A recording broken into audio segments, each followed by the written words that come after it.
Welcome back, ladies and gentlemen, to the OPC Season 2, Week 1, Day number 2. I'm your host, caster, translator, interviewer, whatever you would like to call me, host AVRL for the evening. We've got one more match left to go, and it is the final one for the day, of course. It's going to be, let me just double check really quick for you, Libalent Supreme versus Team Ardeont from Korea. So it is the rematch that we did see in the OPC Season 2 qualifier.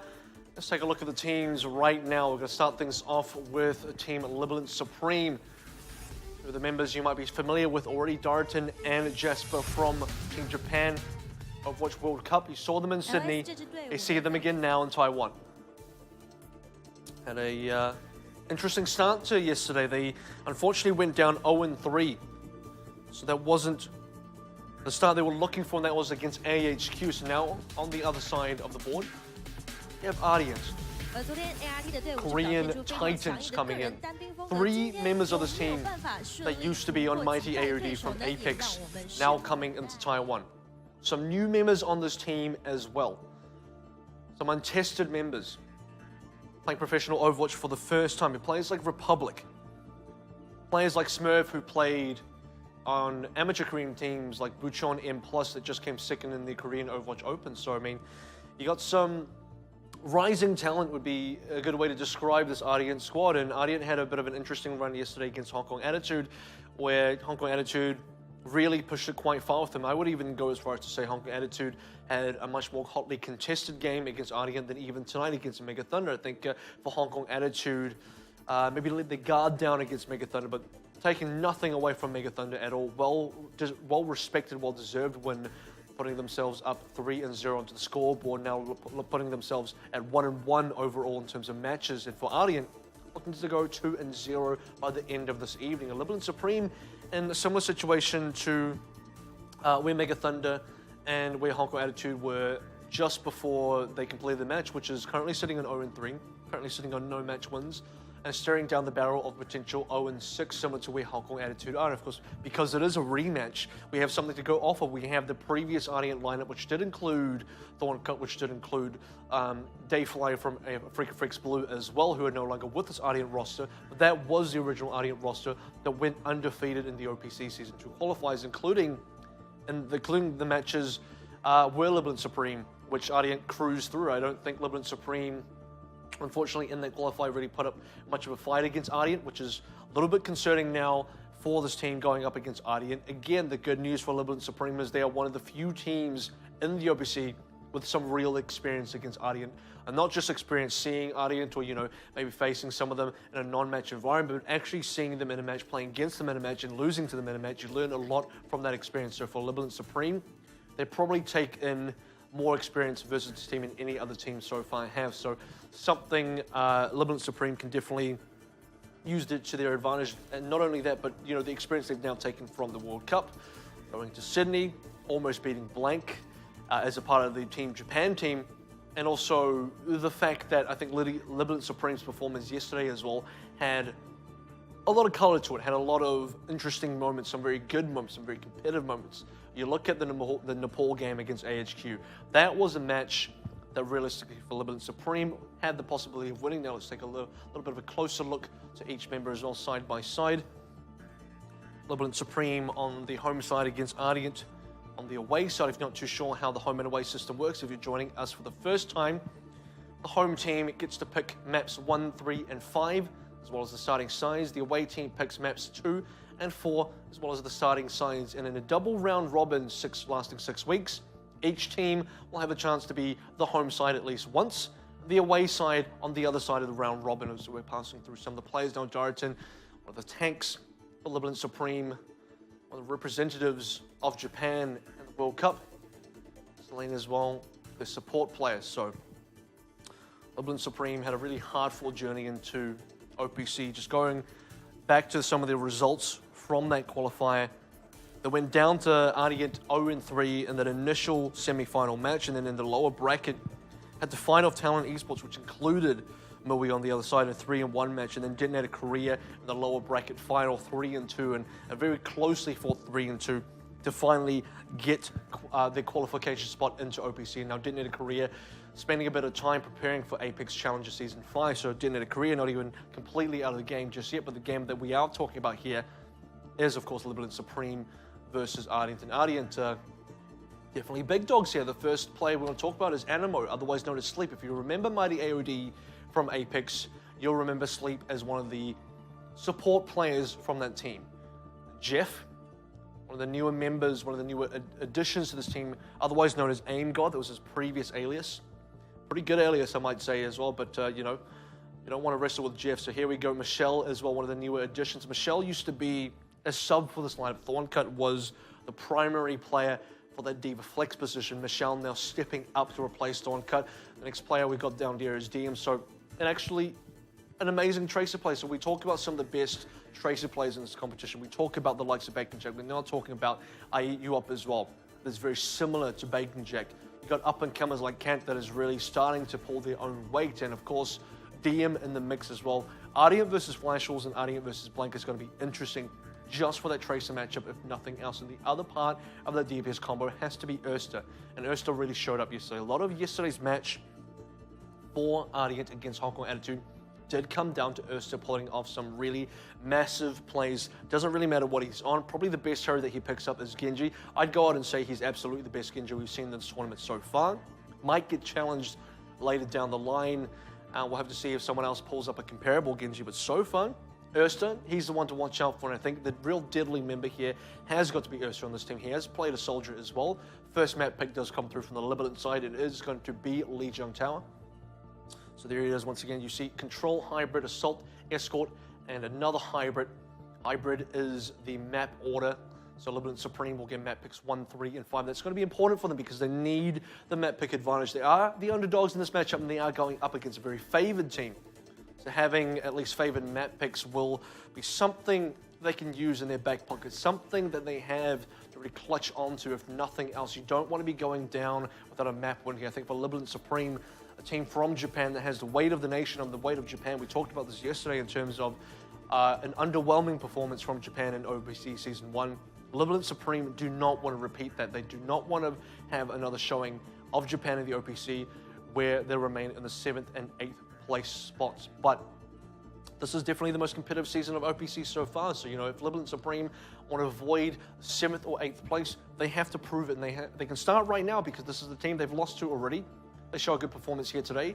They have the possibility and the potential to have much better results. But someone has to be 7th and someone has to be 8th.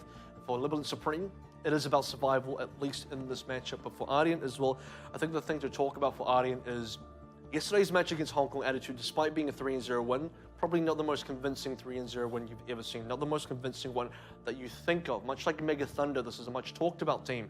Ardeont is a much debated team in terms of the critics out there, in terms of the analysts out there. How good is Ardeont? We've seen a little bit of Ardeont against Team Korea, the World Cup Team Korea. We've seen a little bit of Ardeont now against AF Blue. Some of the Korean show matches that we've seen. Of course, we've seen Ardeont in the OPC qualifiers as well. Ardeont looked good then, but Ardeont have struggled a little bit against the top Korean teams. Does show a little bit of weakness. We know some of the teams in OPC do have quite favorable results against very good Korean teams. Teams like Flashballs, who are yet to play. We'll see Flashballs playing tomorrow. But for now, this match is where it is. Japan versus Korea. One more time. You don't mess with Korea in esports. Golden rule of esports. We'll see how they do there. Hotate going to start things off with the Doomfist, and Pep going to start things off with the Fire. So a little bit different. What we expected, a little bit Supreme, but a little bit different. It's probably what they need to take on a team as big as Ardeont. Very early kill to DM. Wow, what a punch. We're seeing a lot of these punches specifically on Traces. It's a lot of damage very early on. Pepper gets a conk kill onto Animo as well. Republic falls by the wayside. So I think the surprise factor definitely works out for Libalent Supreme. And if you're Ardeont right now, you didn't expect this. You didn't see Hotate coming around the backside. And DM felt that one with his face. Pepper gets his second conk kill of the game on the other support play, and the second DPS kill, taken down by Hotate with another rocket punch. So, you know, Libalent Supreme definitely coming into this with a lot of power, but they haven't capped it. This is important because Ardeont are wasting a lot of time. They are feeding ultimate charge, but they are also wasting Libalent Supreme's time as Hotate is just continuing to pick up kills. They get an ultimate very soon. For Libalent Supreme, they're going to pick up a lot here. And Ardeont don't have a lot of options against Pepper. They don't have a lot of options against Selene. You are running Tracer Genji. You have to win that ground fight, which means you have to get past Hotate. You have to get past both the tanks as well. Now there are defensive ultimates in the play. There are reses in the play. And Ardeont don't have ultimates yet, so we do know this is a team that can function extremely well without ultimates, but we need to see some evidence of that right now because 29% progress has already gone. Rocket Punch does miss this time. It's a little bit of a slow approach in the white room. Down goes Jasper, so that is a start now. And Ursa has been waiting for a Dragon Blade. We know how deadly he is with the Dragon Blade. Doesn't prevent the res. It's going to be a 2-man res. As the Meteor Strike does come down, doesn't catch anybody, but does get the Rocket Punch onto Ursa. So we talk about Ursa being a major factor, a major weapon for the side of Ardeont. Well, I'll tell you what, the Rocket Punch has been dealing with them just fine so far on the Hotate side. Finally, DM will make him pay, so Ardeont is still holding on to this match despite the res coming through, despite Hotate getting kills, and Pepper's in here. And I don't think he has an opportunity to Rocket Barrage. He uses it, and that's why he probably shouldn't have used it, but he might change heroes now. Might be one of those cases where he knew he was going to change, and we might as well throw that ultimate out there.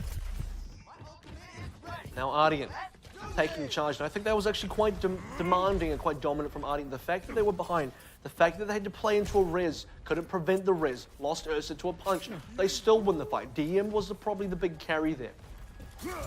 Pekka gave up his life, he gave up his Rocket Barrage, and Libalent Supreme now still on no ultimates, starting in trouble. Be a little bit careful here, gotta get back to your healers, no walls to punch anybody into, tanks get traded. Shell looking for a bit more. Ursa's actually showing a little bit of dominance now with his own Rocket Punch straight into Selene. This is now how you want to be playing the Doomfist. Doomfist on Doomfist action. Tate's already gone down. Ardeont behind in terms of progress, but absolutely in control everywhere else. We want to talk about the surprise factor from Libalent Supreme. It's not a surprise anymore. Cat's out of the bag. It's a present, that present's been opened. Ardeont now. Christmas is almost over. Libalent Supreme are running out of ultimates here. We do have that res still, which may come into play. It should come into play anytime now. Look for that big 3-man if he can get it. It's only finding 2. Got to use it now before it's too late. Actually sinks down into the hole before a res can come out. That is a big failure from Libalent Supreme. They're going to be kicking themselves onto that one because Ardeont looking to equalize now on progress. About to hit 71 themselves. There it is.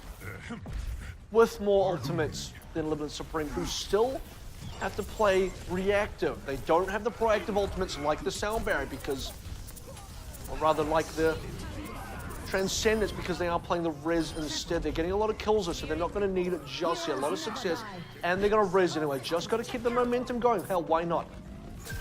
89% for Ardeont. Got some time to play with. They do have the extra 25% buffer to get back in here, but they have to deal now with Pepper, and I still don't believe you have good options against a Farah or running something like a Doomfist, something like a Tracer, especially a Tracer gets punched into a wall by Hotate. Now this is looking very dire. You do not want to drop the first stage of Lijiang to Libalent Supreme. You need to establish dominance now. Half of that Sound Barrier was blocked by a well-placed barrier by Darton, so that's something you got to think about again. Mistakes from Ardeont, not what we're used to. Or is it? Because we have seen this series against Honka Attitude, and these same sort of issues did come up then. Now picking up the kills though, so you know this is a team that despite some minor issues, minor or major, up to you to sort of decide on what you think about that, are able to sort of keep it in there. Now Libalent Supreme are falling apart. That's going to be the 100%. First round going to Ardeont. I would like to say in dominant fashion, but unfortunately that wouldn't be accurate. I'd like to say a little bit more even. But the problem is, when Ardeont win, they win very hard. They win while behind. You can tell they're on the back foot. You can tell they're down in members, they're down in ultimates, whatever it is. But they do win in those situations, and that's very critical because Libalent Supreme are not winning in those situations. When Libalent Supreme are winning, they are taking advantage of Ardeont's mistakes. They are poking holes through their gameplay. Hotate landing the rocket punches onto DM. Very important. Knocking Ursa. Ursa started the game onto Genji, got knocked out by Hotate as well. Pepper finding the early conk kills onto supports. But after that was all and done, it was Ardeont who adjusted, who adapted. Libalent Supreme, they couldn't do the same. Get a new chance now. New map. Control center. So you see Jeff, good flank from a lot of the Ardeont members, catching so many Libalent Supreme members with their backs turned. And this is just Command and Conquer. I mean, you just divide and conquer would probably be a little bit more accurate because Ardeont surrounded Libalent Supreme, cut off their escape paths. Jeff and DM combo on the side, both teams now running in Doomfist. Not a big surprise on the control center. It is one of the places where you see Doomfist a little bit more often. Looking to download some satellite plans from the Lijiang Tower, perhaps. This is now far more in control, Ardeont. I think that's really a good way to explain the way Ardeont played. They're very polished, very controlled. Hotali still finds the punch in DM though, so, you know, old habits die hard, I suppose. Jeff in control as well. EMP ready to go. EMP works especially well against someone like a Doomfist, so very much, I would like to say that Sombra kind of hard counters Libalent Supreme's team. The only way Sombra counters Libalent Supreme more is if they were running a Xayah in there, but get rid of the Reinhardt shield. Airshot Jet come down. I don't know who connected on. Apparently not enough people because Soundbar from Animo keeps everyone alive and Doomfist is completely useless during the EMP time. Dart is swinging at thin air. And Animo actually picked up 3 kills for himself there. In the middle of everything, in a very cheap fight, all things considered. Only 3 ultimates used by Ardeont, and then one of them could have been saved. I mean, the sound barrier, arguably, had Libalent Supreme not used Earth Shadow, connected Earth Shadow, Animo could have probably saved that as well. Now we're looking for more kills, and it's a spawn camp. This is just completely dominant by Ardeont now. So different to what we saw on the Gardens where Libalent Supreme came out. A lot of sucker punches that Ardeont weren't quite sure of, that weren't quite prepared for. This time around, Libalent, they've run out of tricks. They got some card tricks, but maybe they need to pull a rabbit out of the hat to actually win this match, because Ardeont are not looking like they can actually lose here. Here goes, I'm pretty sure I heard the EMP god as well. Easy kills into Slain when that happens. Ursa gets a punch onto Keisuke as well, and suddenly Libalent Supreme have no options. Pepper is now onto the Tracer. I'd like to have thought that Pepper starting on the Tracer would have been a good idea. He's going to end on Tracer, but a little bit too late, unfortunately. No one's going to get touched on time. 2-0, that is a quick take from Ardeont. And I believe the first time we actually haven't seen all 3 stages of a control being played. Ardeont are not wasting any time here. They got stuff to do after this. Apudo is feeling happy about this because he's waiting around right now looking for someone to kiss from this team. You don't want to be waiting too long. So this is the play from Animo, which really saved it. I don't even know if that really saved the team because I don't think Darton was in any position to take advantage anyway, but it was a well-played sound barrier anyway. Made sure that no one died. This is kind of the thing. The sound barrier only came out as a direct counter to a play that team Libalent Supreme made. Otherwise, that sound barrier could have been kept and that fight would have been won with only 2 ultimates, and that would have been far more dominant for this Ardeont team. To think that Ardeont won with relative ease on Control Center, that's scary because this team, this is now the Ardeont team that does look like the Ardeont team that a lot of analysts said was going to come into OPC. The Ardeont team from yesterday, unfortunately a little bit lackluster. The Ardeont team today is looking like the Ardeont team that could win OPC, the Ardeont team that is going to make playoffs, the Ardeont team that will challenge both Blank Esports and Flash Wolves for that spot, for that title. And that's an exciting thing to do. And I mean, we're going to see Flash Wolves tomorrow, so I'd like to see how Flash Wolves do against Team AHQ. But right now, it's all about Ardeont. We're looking at the Koreans, South Koreans in the OPC, really leading the way for the OPC.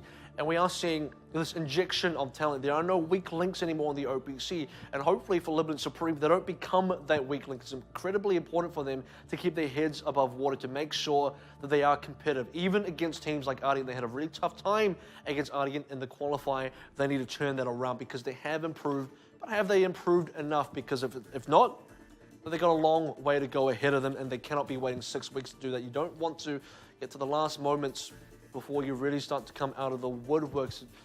I guess good news for Libalent Supreme is their hardest matches have sort of come up first. AHQ, 3rd place team from OPC Season 1. Ardeont, South Korean team, Apex level players coming into this. Really high hopes for the team, really high expectations for this Korean team. Libalent Supreme got to go up against them early, so you know everything from here on out, it's a learning experience.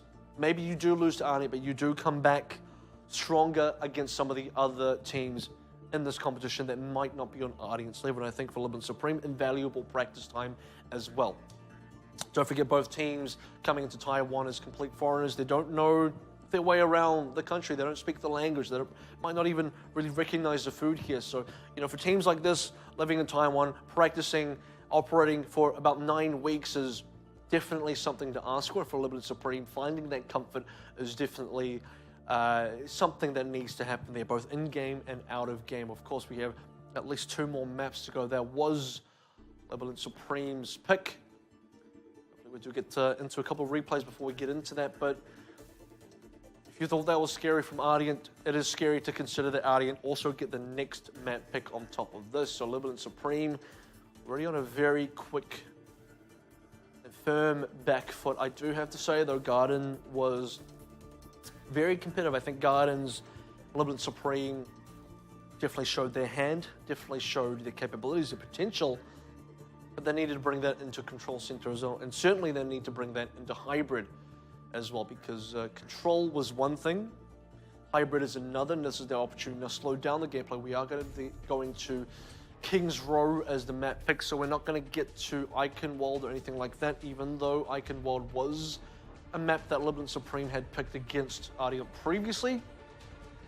At the same time, based on what we've seen so far from that match, the last time we did see Eichenwald, Ardeont made short work of Libalent Supreme there, and King's Row is now the map pick again for Ardeont. I do believe Ardeont have already played this. They look good. They expectedly looked very comfortable. Certainly look a lot more calm than yesterday. Jeff, in the post-match interview of Hong Kong Attitude, said, "Don't underestimate us just yet. Don't think of our results against Hong Kong Attitude as definitive of our true potential. Don't think that Hong Kong Attitude pushing us means that's as far as this team can go." And certainly, I'll take his word for it. If Jeff believes Ardeont has more, judging by the way they're playing so far, it does appear that Ardeont do have more. And the big question for Ardeont is there another level beyond this? Do they have another gear beyond what they're currently showing? Because I'd like to believe that Ardeont haven't pulled out all their guns yet. I'd like to believe that there are further tricks for Ardeont they've yet to show, that they're saving for the big dogs in this competition, that when they get to Flashwolves, when they get to Blank, that's when Ardeont pull out all the stops. And that's when Flashwolves and Blank may not have what it takes to get past Ardeont. Well, maybe they will. It's going to be an exciting match either way, but before we can even get there, King's Row has to happen. Libalent Supreme has to happen for Ardeont. And it's a test for both teams. For Libalent Supreme, it's a test to see, have you improved since the last time you faced Ardeont? What are you going to look like against one of the top teams in this competition? If you do not have a good performance versus Ardeont, are you going to have a better performance versus Flashwolves or not? For a team like Ardeont, it's about getting past a team like Libalent Supreme with relative ease. You've set a standard now. You beat this team 3-0 last time, and with ease. Achieving anything less than that says a lot about where this Ardeont team currently sits. How can you challenge the top placing teams from Season 1 without having a comfortable victory over Libalent Supreme? On top of that, the new members now. Some critics about the Ardeont lineup. The critics about why the lineup was changed. You need to be able to silence those critics by showing good performance now of your current members. So, early kill onto Keisuke. This is definitely showing what is happening here. Boxer versus Boxer. Atata's going to have to sit this one out, throw in the towel for this round. And Libalent Supreme, that's a full team up. You didn't hear the gong ring, but Keisuke died first. The other 5 followed shortly. And Mr. made short work of most of those members. So far, Ardeont looking as strong as ever. In fact, the only downside to Ardeont right now is that they unfortunately won that fight so quickly, they couldn't build up any ultimates because the fight didn't last long enough. And if that's the worst complaint about the team, you're in a good spot. But still, Libalent Supreme, definitely on the back foot, and Ardeont don't have ultimate. That does give Libalent Supreme the opening to make a play here, knowing you can take a fight where ultimates are not part of the equation, but this is the only time you can take that fight, and getting a kill on the Jeff to start things out is very important. And now this is where Libalent Supreme, the timing is so crucial. Probably an optimistic use of ultimate ultimate there by Ursa does get punished by Keisuke, pushing Ardeont back, and this is the kind of play you want to see out of Libalent Supreme. The timing play that says, we know you don't have ultimates, we know you won that last fight very quickly, so we can take a quick fight here, and you won't expect it. Surprised has been how Libalent Supreme has been winning, and still are winning. In some of these fights, at least. For Ursa, that was the bonus prize of collecting his Meteor Strike. You'll take that one, put it in your pocket, save it for later. Because Hotate's about to bring one out of his own. Hotate, in fact, slapping DM into a wall again, something that has been happening quite a lot. Does get punished by Republic. And now the fight commences, but Republic is doing a lot of work here. And Ursa's looking for kills on the side, still alive. Don't forget ultimates should be coming online for Ardeont. And now the rest of the ultimate status. Anyway, Animo takes down his counterpart in Keisuke. Libalent Supreme losing Keisuke's ultimate means you don't have that sound barrier, so Libalent Supreme, I don't know if they can last here. The rest of Ardeont can do still so much work. Despite losing DM so quickly, DM gets himself back into the fight quickly enough that he's still impactful. And for Libalent Supreme, you really wished you were able to make use of some of those defensive ultimates, because after that second fight, that's when ultimates do now come into place. And the team that gets the ultimates quicker, the team that gets the value out of the ultimates first, is the team that comes out ahead. So far, that team has been Ardeont. This card is moving on very quickly. Ursa already onto his second Meteor Strike of the game. Finds a punch, but doesn't find the kill. Also, the sound barrier that's Libalent Supreme looking for in the previous fight has been used now. Waiting for the timing on Ursa's Meteor Strike. There it is now. Should be placing a little bit... okay, he's going to place it very far back. Look at the kill onto the back line. Selene goes down, and now locking down in a retreat path for Libalent Supreme, but I don't think Libalent Supreme will be retreating at all. They're all in on this defense. They've got to make sure they're going to stall this card up for as long as possible. But not very long, unfortunately. Pepper does go down to Animo. And so far, with 4 minutes 40 remaining, this has been a rather clean sweep through of Kings Road. Minor hiccups on the way. Well-played timing attacks by Libalent Supreme at various stages so far, but they need more of that. They need more of what has been winning the fights, which is strong understanding of when to be going in, timing of when Ardeont is weak, has got to strike them when they are down, and this is a moment when they are down, because Ursa has been traded by Hotate. You need to control DM now. DM has usually been the member who's been going big when Ursa goes down, and you have to convert more kills because Ursa comes back in the fight. Double kill from Michelle, stops Libalent Supreme from doing anything more.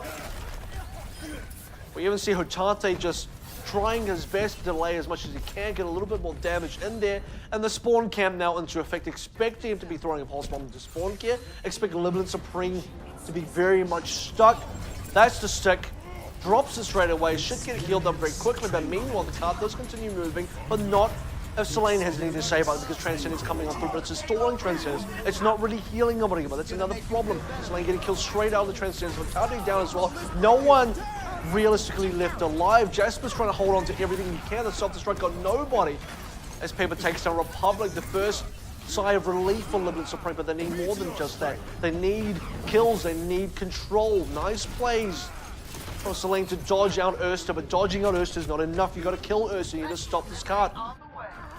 Final moments now before Ardeont inevitably push. It's a scary word to describe this team, inevitable. Because that's what it feels like currently playing against them, that they are going to get across the line. And you are trying. It's a wave that you're attempting to stop.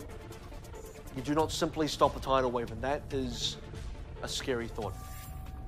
Ardeont so far looking relentless against this Libalent Supreme side.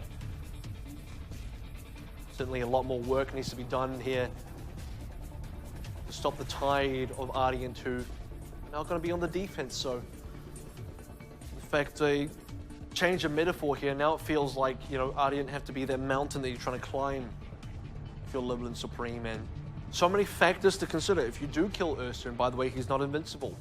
We've seen him before. We've seen him even use bad ultimates, but you haven't been able to punish it. The one time Libalent Supreme have had a good punish was when they timed a fight where they knew Ardeont were down on ultimates and they got a fight out of it. Ardeont surprised. This is where Libalent Supreme have been winning the fight. Surprise factor.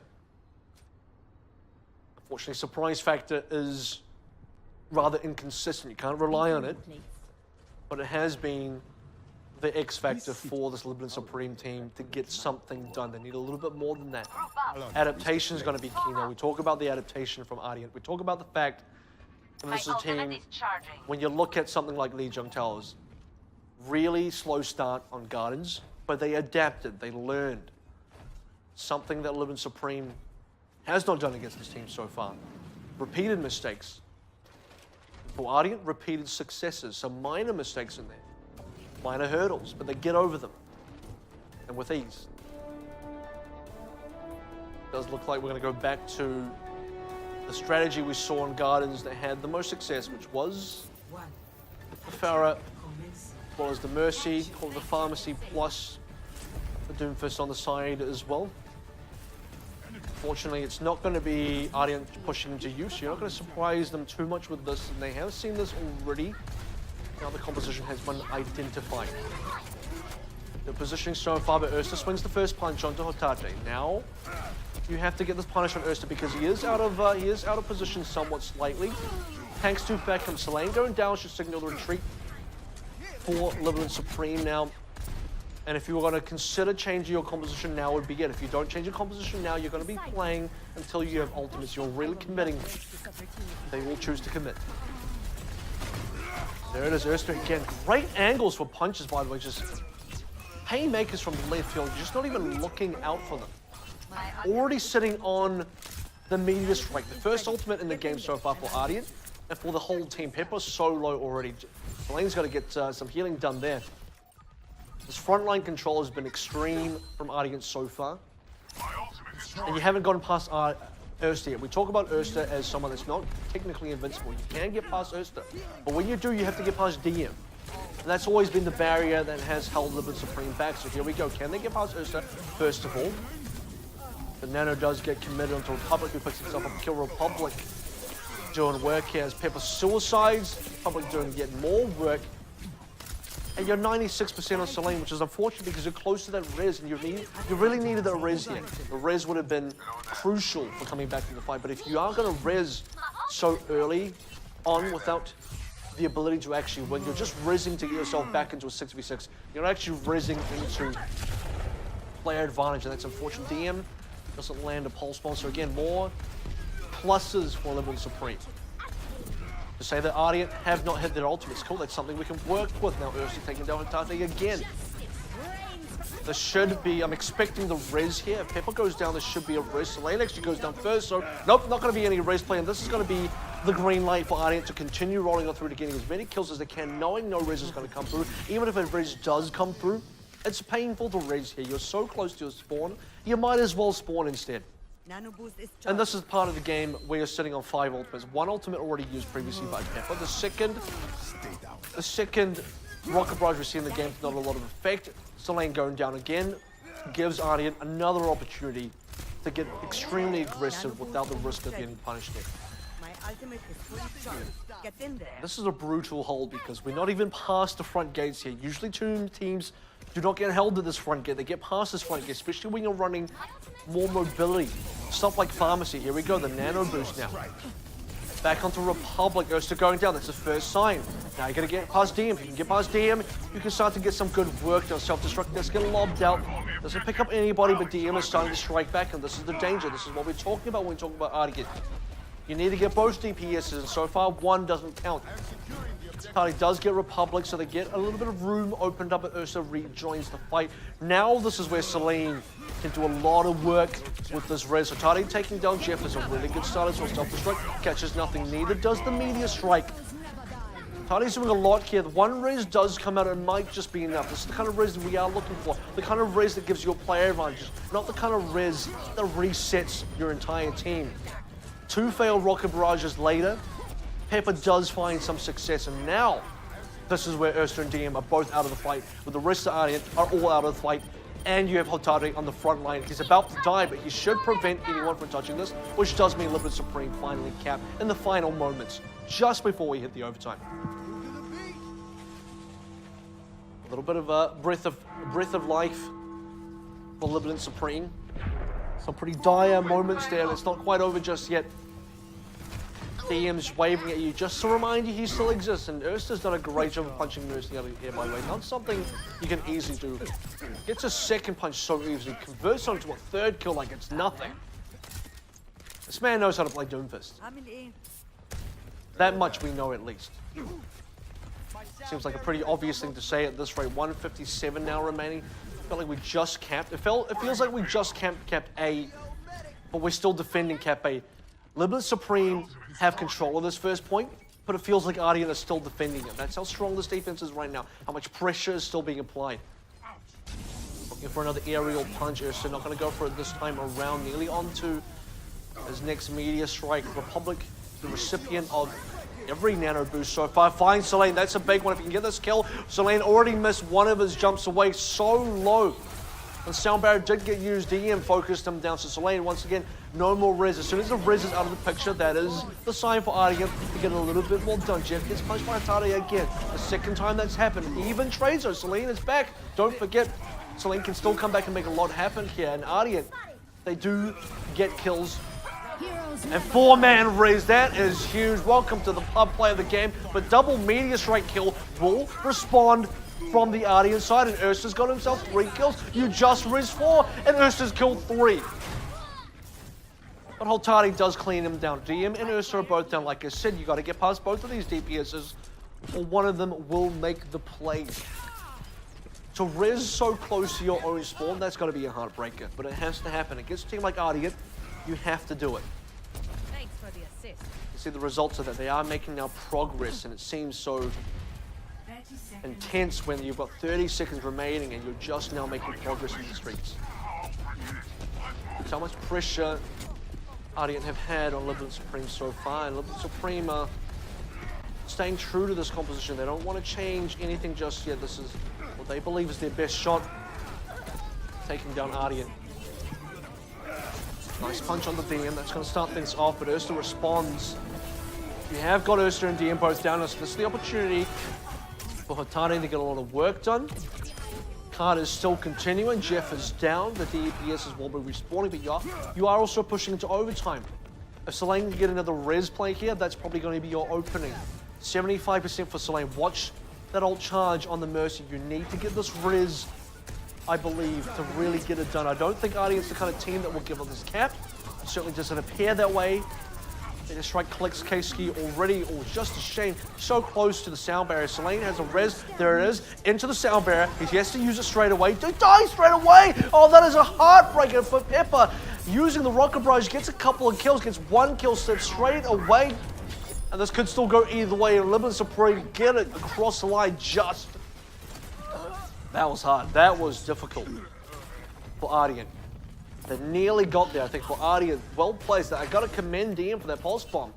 I don't know if he realized Keisuke had the sound barrier. Must have predicted it because he put the pulse bomb right on Keisuke's feet where he was going to get res from and timed it so as soon as Keisuke came out of res, he was going to get killed by the pulse bomb before sound barrier could come out. Now the sound barrier does come up, but Pepper didn't get it. It's okay though, because Jeff still goes down to Hotaru, who's been Hotaru's primary target here. DM as a secondary target. Meteor strike looking to collect another kill. Didn't get anybody, but Ursa still goes down, and we talk about this already. Ursa and DM both down. Now it's time to push. And suddenly, this looks so much more possible for Libalent Supreme to finish the man. And another great punch on the Jeff. So Hotaru has really been putting his carry pants on, got his huge backpack out. Everyone in Libalent Supreme jump in. It's the Hotaru show now. This man is going to be the man to take this map out for you. If he can live, unfortunately DM to take him out. This is a new pick for DM. We know he had a McCree in the pocket, but we haven't seen it yet. With Hotaru down, it does seem a lot of the power of Libalent Supreme does go out the window. This is not a good time to be losing members. There's only 10 seconds remaining. The shell has to be matrixing here. Jasper's yelling now. He's wants this. Again, the overtime, only 3 members of Libalent Supreme still left remaining. No ultimates left in play.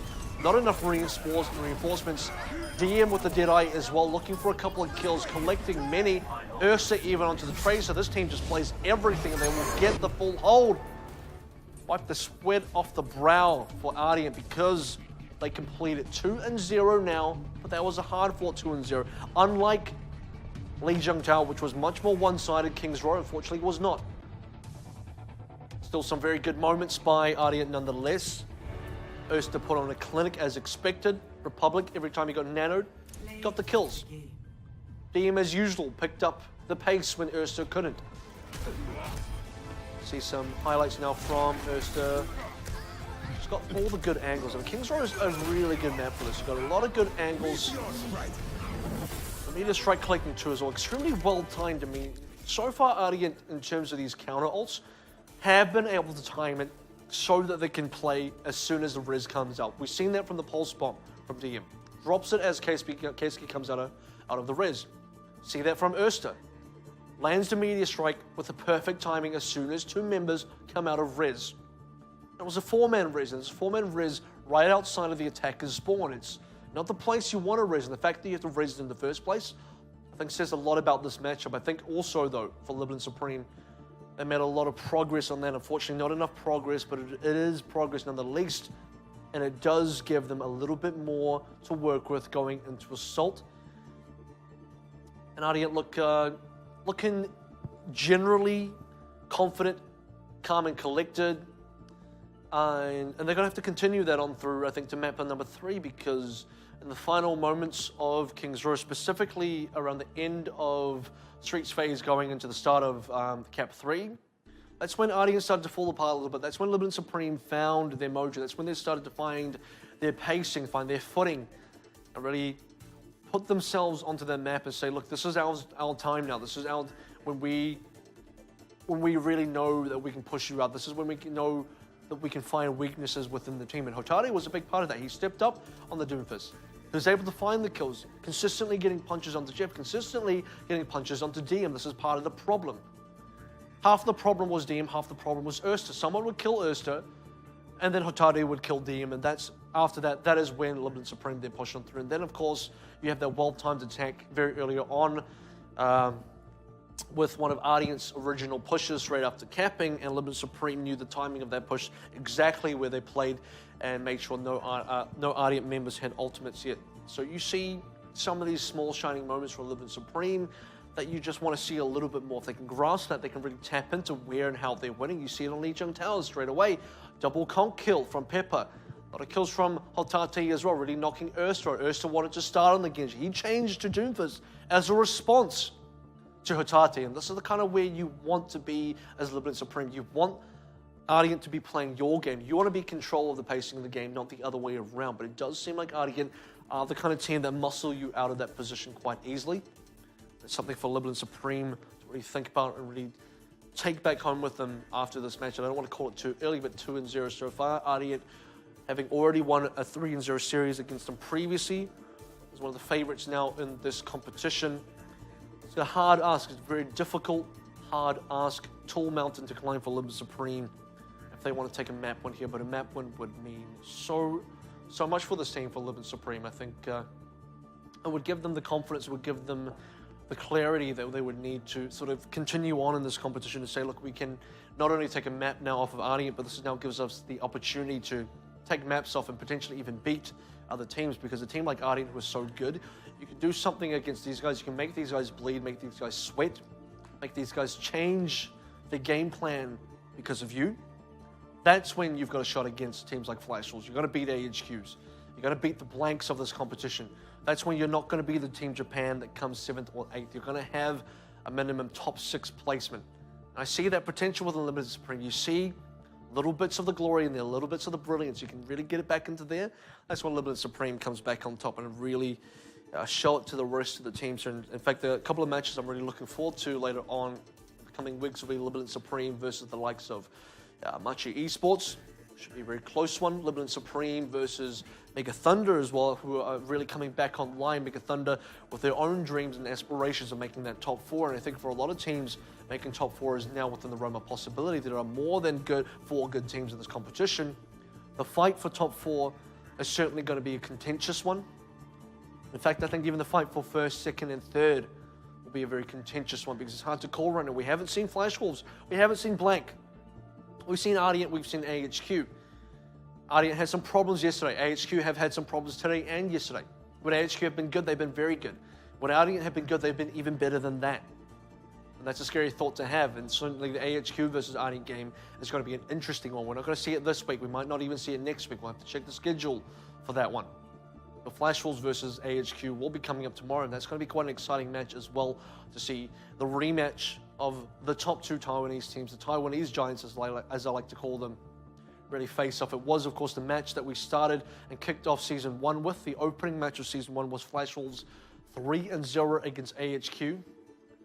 I know AHQ want to come back and have a little bit of revenge against Flash Wolves, really even things up in terms of scoreline between these two guys. And we'll have to find out how that all happens later on. But we are going to be waiting now for map number 3 of Libalent Supreme versus Ardeont, who are 2-0 up. Libalent's last chance to get back in this, and that's going to happen after this break. Welcome back, and thank you for sticking through that with us as we head into map number 3 now of a Libalent Supreme versus Team Ardeont. That is Japan against Korea. OPC Season 2, week number 1, day number 2. The final match of the second day as well. Libalent Supreme currently 0-5 in their OPC Season 2 run. 0-3 yesterday against AHQ, now 0-2 in the series against Ardeont so far. And Ardeont looking to make an 0-6 run, or rather 6-0 run, to start their OPC journey off with in a convincing manner, I should probably add. So, yeah, I guess Libalent Supreme just really running out of options here. They're really looking for something they can strike back on. They really go back to what was really working for them. They are going to pick Lunar Colony. So we're going to the moon once more. This is going to be another map where Doomfist has been quite prevalent. It's going to be another map where the tanks play a really big role. And I think for a team like Libalent Supreme, the tanks have been definitely playing to their capability. But I think a lot of this game so far has been that duel between Hotate and Erster on the other side. There's the man I'm talking about right there, Hotate, with some really good punches in the previous series, or rather in the previous map against both Jeff and DM. You were looking for a little bit more of that, of Libalent to come out on top tonight on any map. This could be the last one if they don't win this. So for Ardeont as well, Erster's his Doomfist has been pretty good so far. I'd actually go as far as, I'm actually going to be able to say, earlier tonight I mentioned that Nunz's Doomfist was probably the best we've seen so far. Now I'm going to have to change my mind, and Erster currently leading the charge on that one. Erster, best Genji in the competition, potentially best Doomfist as well. Pura also had a very good Doomfist. Might have to have a 1v1 Doomfist competition to settle this once and for all, but so far in terms of impact, in terms of consistency, I think Erster's had all of the above. A little bit of a glimpse there of what Earth looks like in the world of Overwatch, and yet another glimpse. Of course, we're back to the moon. So, Tanks and Tank Busters, probably the name of the game here. It'd be interesting to see if teams keep on the Tracer or not. They're going to go to the Reaper instead. Interesting to see both teams pull out the Doomfist one more time. Watching Erster's Doomfist has been a bit of a blast. Been a very enjoyable experience so far. Watching Hotate throw the counter punches has also been pretty enjoyable. So at least one team is going to be playing the Doomfist this time around, as well as the Sombra. And I think the Sombra is really clever here if they want to go with that, whoever the defensive team is. And you expect Libalent Supreme to probably be the defensive team here, as they're the team that did pick the map. The team that picks gets to choose the side as well. Libalent Supreme got that going for them. They got the fact that they are the home team, which gives them 3 out of the 5 map picks going for them, if nothing else tonight. But they are going to opt to go on the attack first. They're going to opt for the Xayah Ryan composition. No Sombras on either side. But we do have Reapers. We do have Doomfist, so we have that going for us. It's going to be a slugfest. It's going to be a big slugfest, and who better to slug it out than Erster? Waiting for calls from teammates and looking for a flank from the backside. Looking for a beautiful punch on through. Maybe punch a key critical member into your own team. You do a lot of damage there. You can get a kill. He's being very sneaky with this so far, but he should be onto something now. Well-placed bio grenade. This is going to be a lot of kills, surely. Jasper going to be the first to fall here. That's going to be a punch into the wall against Darton as well. But wow, what a bio grenade. Jeff, the one who got that going for them, is the rest of Libalent Supreme are completely faltered, rooted out, trying to get themselves out alive, and not a lot of members going to get themselves alive, if any. Erster, good flanker on the backside. Do question the speed a little bit. Would have liked to have seen him gone in just a little bit sooner. I'm just nitpicking though, just small things for Ardeont. When you're not making too many big mistakes, you got to pick up the small mistakes. Every little bit counts here. So now once again, the same flank, the same push. Supreme have already sped on through, so we are looking for a big play now from Erster. Collects a lot of bonus shields, but needs to get himself out of the situation. Hotari is going to have the first ultimate of the game on his side. He's going to have the first meteor strike, rather. Ursa should have won now. He does. Nice punch onto Keisuke, and a lot of the fight does happen in this sort of room here. Like Selene as well, looking for a little bit more. Ardeont, they're just not done. They really are just not done with Libalent Supreme ever. You can see the sort of furor there. They get a couple of kills, and then Blood for the Blood God is the name of the game as they look to collect even more. Ursa now back in the same spot, and Libalent Supreme none the wiser. They have not seen this yet. They do not realize that Ursa's waiting there. And if they do realize Ursa's waiting there, that could be a free pick, but no one's checking. Maybe no one needs to check. Yeah, it's kind of given away his position a little bit. DM collects one with the Death Blossom. Down barriers on both sides. DM gets a second kill, but it's not Ursa. DM is getting the kills, but everyone's getting the kills on the Ardeont side. And Libalent Supreme, after about 3 pushes now, barely finding kills. That's certainly concerning for a team like Libalent Supreme. And Ursa's definitely getting away with this a lot. Ursa did reveal where he was coming from last time, so I wonder if Libalent are going to check there. In fact, Libalent's going to push the opposite direction instead, so if you're Ursa right now, you got to start moving. Yeah, he starts moving because his team has called that. You don't want to be wasting too much time. Reveals again that he's coming from the zero grav section, but this is going to be a kill box. Again, Ardeont know how to work the kill boxes. One of the times it was because Jeff landed a great Bionade. He drops another one of those, this fight could be over again. This is the first punch. Ursa goes down, DM goes down. Okay, here's the opening. Oh, this is the opening that Libalent Supreme do need. Gotta get Republic, work on the tanks. You got the DPSs. That's always the hardest part for Libalent Supreme to get past. Death Blossom so far not picking up anybody. A little bit of a shame, and this is Pepper after receiving a nano boost as well. And it seems like even collecting the DPSs without collecting all the tanks as well, that means for Libalent Supreme, they get a good initial footing, but they can't get past that hill. They can't get over the hurdle. Now, with only 27 seconds remaining, Ardeont ultimates coming back online, including Ursa's Meteor Strike, which he already has gotten kills with. Animo getting that sound barrier back up as well. Libalent Supreme running out of options. 15 seconds now remaining.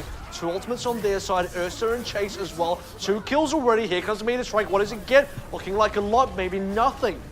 And that kill box, but nonetheless, his teammates pick up the slack, and it doesn't really matter. Libalent Supreme, Jasper, the only one alive, has to dive onto this cap, but not going to make anything of it. Matrix will be running out any second. Matrix does not protect you from Ursa and his punches.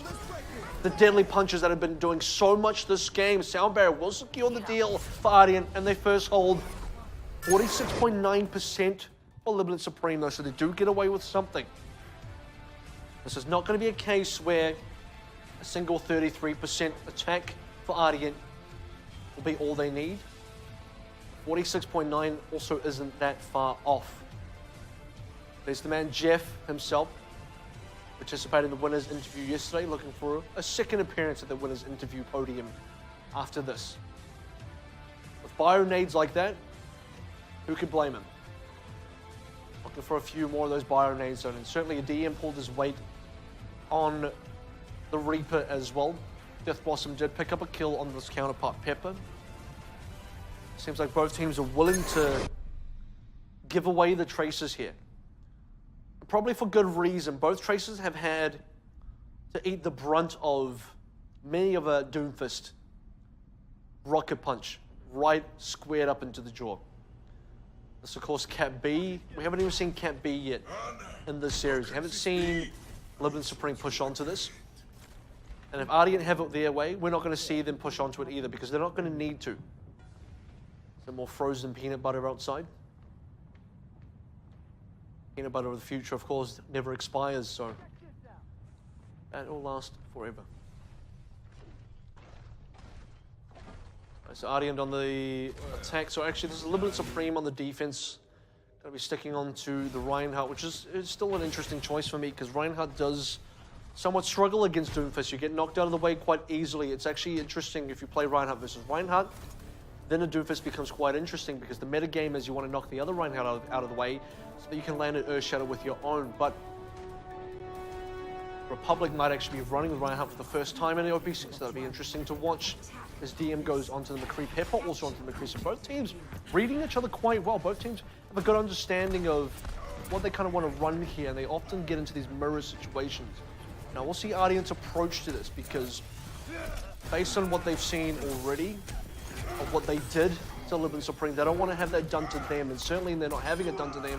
Pepper picks up the only kill into his counterpart, but everything else is going Ardeont's way. This could all be over before it even begins for Libalent Supreme. Only 3 members remaining, 1 DPS, 2 supports. Jasper respawns, but might be a little bit too late.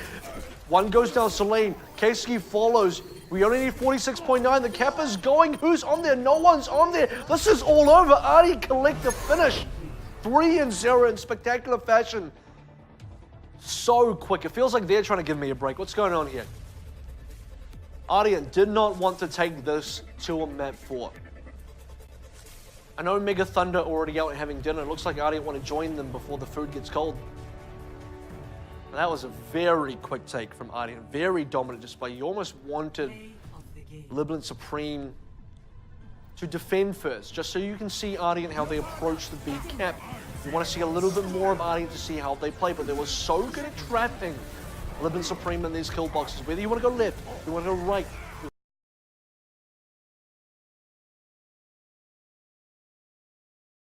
Ardeont team are ready to take you down no matter where you are. And then on their own attack, they waltz on through. A little bit of pressure from Pepper onto DM. Does snipe him out with his Peacekeeper, pistol, revolver, gun, weapon. But other than that, nothing else from the Libalent Supreme team to really stop the tide of Ardeont, at least not for now. This has been a repeat of the OPC Season 2 qualifiers. The good news is, I think Libalent Supreme played a lot better tonight than they did in that particular qualifier, and I think, you know, it's good to see the smiles still on the Libalent Supreme players' faces to know, okay, this was always going to be an extremely difficult match, and I think they gave it a really good shot. I think, unfortunately, Assault ended up being the most difficult map for them.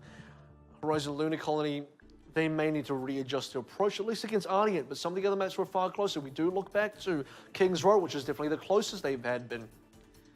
That's when Ardeont started to struggle on the 2nd and 3rd cap, defending specifically. That's when you have Libalent Supreme showing some really big signs of life that you didn't quite expect from Libalent Supreme. Or maybe I'm wrong. Maybe you do expect them from Libalent Supreme, but you just don't expect them against Ardeont. I think this is now the Ardeont that people expected to come into OPC. The Ardeont that a lot of players, a lot of teams, analysts, critics really hyped up and said, this is the team that can win or will win OPC. I'm not 100% convinced by that just yet. I think they are definitely a favorite. I think right now, based on all 6 of the teams that we have seen, Ardeont, you got to put them at number 1. AHQ have looked good yesterday. AHQ have looked good today, but they've made far more mistakes. They've had far bigger losses and far, I guess, milder wins. And Ardeont, they've had far lesser losses. When they do lose, they don't lose everything. They still look like the losses are very controlled, but when they win big time. Definitely against Libalent Supreme. You got to give it up to Hong Kong Attitude's performance against Ardeont yesterday, because this is a big Ardeont team. We're going to go into replay now. This is now looking at Ursto again, setting up from behind. Should be a bio grenade coming in through if this is the first push. There it is. Catches just about everybody, man. That's about as good of a nade as you could have possibly hoped from. That's the kind of play you can make when you know the other team doesn't have a DV. You're not going to have the nade eaten away. Pepper did collect Michelle's mech, but otherwise, you know, all the members just going down there. That's just a good display by Ardeont. You actually see the team doesn't stack onto most of the Libalent Supreme team. They catch a couple members out, get a couple kills, and then they start running through to Libalent Supreme spawn to catch out any stragglers left behind. That's how they collect about 5 kills, because they're not too concerned about guys like Darton still stuck on the front lines of the Reinhardt. He's dead either way. Not concerned about him whatsoever. They're concerned about guys like Keski on the Lucio getting away before they can get killed. So they do chase quite far, and they do chase quite cleanly as well. And Ursa hiding out in the sort of side area and the zero grav area. Never once spotted. They're going to another replay now. This is a little bit later on in the matchup. You see Libalent Supreme do get a little bit more cap here, or rather this is, I lie, this looks like it's actually the cap on through from, no, it is the cap on through from Libalent Supreme, and so they did kill both DM and Ursta here, but Michelle really kept it together for the team, and I think it really comes down to the tanks. When both the DPS is gone, good Matrix to stop Pepper from getting anything. That could have changed the game quite significantly. So Michelle did a lot of work here, double kill, plus the Matrix, taking down Ardeont as well, giving time for Ursa and DM to get back into the fight, and DM and Ursa do return. Ursa picking up a kill on the way from spawn. It's difficult. It's difficult on assault from the second cap. For the defenders defending A, getting back to cap A is definitely quite a long and arduous road. So the tanks from Ardeont definitely pulled their weight in this. It becomes a very difficult team to take apart. Like, where do you really start here? Ursa's a problem, but so is DM. You got both of them. Okay, now Michelle's a problem. Jeff is a problem on the support line. Republic's been getting kills when he gets nanoed, especially. Gets kills when he doesn't get nanoed. You got Animo as well, the shot caller. I've seen him get kills. Every single member of this team has the weight that they're pulling along. Every single member of this team has a value that they bring to it. Just doesn't seem like so far Ardeont have any weak links. And I know this is the team that has also done some roster shuffling. So, you know, if you're removing Thorncut and Dayfly from your roster, certainly you got a lot of confidence in your current lineup. You got a lot of confidence in guys like Jeff, guys like Michelle, people like Smurf, who is on the bench. We haven't even seen Smurf play yet. But if he's on the roster, you know this guy's got something to prove as well. You know this team is stacked. There's no way you have a team like this where you cut Thorncut and Dayfly and it's still not stacked. If those guys are gone, it's indeed stacked. I actually want to really quickly recap today's results as well for you guys. So we started things off right at the top of the night. Marchi actually took down AHQ in a 3-1 series to AHQ. Pretty well contested game from Marchi actually. They started things off really closely, taking out the initial map onto control. Later on we had Mega Thunder taking down Hong Kong Attitude. That was a 3-0 as well. And then now just recently, in very quick fashion, very dominant fashion, it was Ardeont taking down Libalent Supreme. So there it is. So one more time that you see on your screen right now. I'm going to start with AHQ and Marchi. Marchi took the Lijiang Tower, and then AHQ responded 3 in a row. The next match after that, Hong Kong Attitude versus Mega Thunder, which was a 3-0 sweep by Mega Thunder after going 0-3 against Marchi yesterday. And then we just finished up now with Ardeont versus Libalent Supreme. There it is, the third logo coming up, the third flame lit, signaling the 3-0 victory that Ardeont are now so used to getting. Doesn't matter if they're on home side, it doesn't matter if they're away. They're taking down Hong Kong Attitude, they've taken down now Libalent Supreme. Let's take a look at the overall standings now as well for the entire group. It's just one big group. First place equal, AHQ and Ardeont sitting on 2-0 apiece. AHQ, though, 6-1 is their score. Ardeont, 6-0. Marchi, 1-1. Mega Thunder, 1-1. Flash Wolves and Blank, yet to play a game. Flash Wolves, we will see tomorrow. Blank are going to show up next week. Libalent Supreme and Hong Kong Attitude sitting down 0-2. And map score, 0-6. So they're yet to pick up their first map in the series, but they have had some tough games so far. Hong Kong Attitude had to go get up against Ardeont last night. And Hong Kong Attitude came up against a revitalized, a rejuvenated team in the form of Mega Thunder, who had so much coming into this tonight. So well done to those guys. I know they're currently celebrating, so it looks like they're having some delicious dinner. And I think Ardeont might go out for a little bit of celebrations later. I think Ardeont need to be preparing as well, because there's a big game for them, I believe, should be coming up soon. I think a big game for Mega Thunder. I think Calm Before the Storm, I do want to preview a little bit of what we're going to see tomorrow, because Mega Thunder is going to be going up against Ardeont in the second match. The first match, of course, we have Hong Kong Attitude versus Libalent Supreme. Then Ardeont, Mega Thunder, of course, finishing off Flash Wolves versus AHQ to round things out. So look out for that last match of the night. Flash Wolves' first match, returning to Taiwan from the United States after losing their 2 qualification matches in the United States. Now coming back with, I would like to say, some worldly experience, I think would be a good way to put it, and a lot more to prove after an unfortunate run in the World Cup, but now looking to defend their title in the Overwatch Pacific Championship against Taiwan rivals in AHQ. A lot of questions as to how Flash was going to perform tomorrow. A team that is coming back with exactly the same roster. And speaking of teams and how they're going to perform, teams returning from last season, looking forward to Blank in week 2. They missed out on all the games from this season from this week so far. Look to see if they can pick up some wins and how they're going to fare next season. We know they've got roster changes. We know they have new members as well. How are those guys going to fare against some of the new lineups like Ardeont? I think those are the most exciting matches. AHQ Ardeont, Flash Wolves Ardeont, Flash Wolves and Ardeont and Blank as well. In any of the above mix, I think all 4 of those teams, you'd have to say those are the 4 front-running teams, which is a bit of a scary thought for teams like Megathon, a bit of a scary thought for everybody else who are coming into this looking for a little bit more. And remember, somebody has to be 7th, somebody has to be 8th. If you're Libalent Supreme holding the weight of Japan behind you, on your shoulders, you don't want that to be you. You don't want to be the 7th and 8th place team again. It's definitely difficult. So we're going to go into the winner's interview. I'll be translating this one over if it is in English. Otherwise, enjoy. Say hi to our fans. Hi, I'm Zed, coach from the team Ardeont.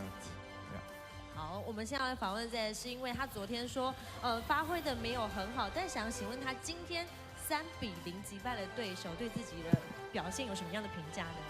Okay, so you 3-0 your opponent today. What do you think about your performance? We couldn't practice a lot, but we doing great today. 我们最近没有办法练习太多，但是我们今天表现得很好。我们知道说 ART 这支队伍是打升降赛上来的队伍，那对于上个赛季肯定有一些的研究，有没有最想要碰到的队伍呢？跟为什么？ From the you guys are from the season 2 qualifier. Do you have an opponent that you want to face the most? Pleasure, maybe. Why? Because they won the season 1. 因为他们是上届冠军，当然强的就想要跟强的先交手啊！谢谢 Z 的接受我们的访问，谢谢，也再次恭喜 ART 拿下这场比赛的胜利，也是拿下了2连胜喽。那今天比赛就在这边告一段落，我们明天再见喽，拜拜。Alright, so thank you very much from Zet, the coach of Team Ardeont, coaching that team. A couple of interesting thoughts here. Didn't get a lot of time to practice, but good results anyway. I like to see what their results look like when they do practice. They do want to face off against Flash Wolves the most, and I'm certainly looking forward to them facing off against Flash Wolves. But that's all from me today, and full circle for day 2 of week 1 OPC season 2. Thank you so much for joining me, for sticking through this with me. We had 3 fantastic matches today, 3 more fantastic matches tomorrow to round out week number 1. We'll see you tomorrow night. Thank you and goodbye.